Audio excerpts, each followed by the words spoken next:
ժողովրդությամբ գնացին Երևանից երբերեցին Խաչապայտը, ճանապարհը դեպի Կոստանդնուպոլիս, հայտնվել Երուսաղեմ, անցնում էր Հայաստանով, Կառնով գեղեցիկ վայրերից մեկով։ Պասկական զորքերը հետապնդեցին և մի ճակատամարտի բռնվեց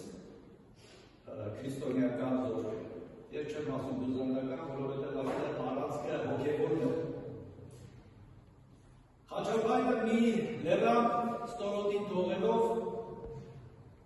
որպեսզի քիչ թե շատ ապահով լինի և գաղտնի վայրում, ճակատամարտին բռնվեցին դաշնակից զորքերը։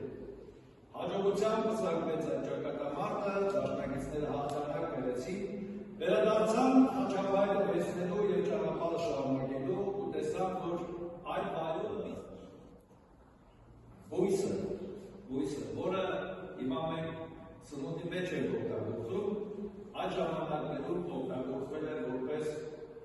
անուշահոտություն կայսերական իշխանության խորհրդանիշ։ Բասիլիկոսները, դրամար բասիլիկի կոչվում։ Բասիլիկոսների եղել է սիրված բույսը։ Ու այս ավանդույթը մնաց մեր մոտ քրիստոնյա աշխարհում մնաց և Սուրբ Խաչի այս տոնին խաչը զարդարվում է ռեհանով և անուշաբույր օրհնված ջուրը ծովում է հավատացյալների վրա։ Մեզ համար պատմությունը ունի և քաղաքական, և պատմական, և հոգևոր կողմեր, սակայն այսօր մեզ հետաքրքրում է հոգևորը։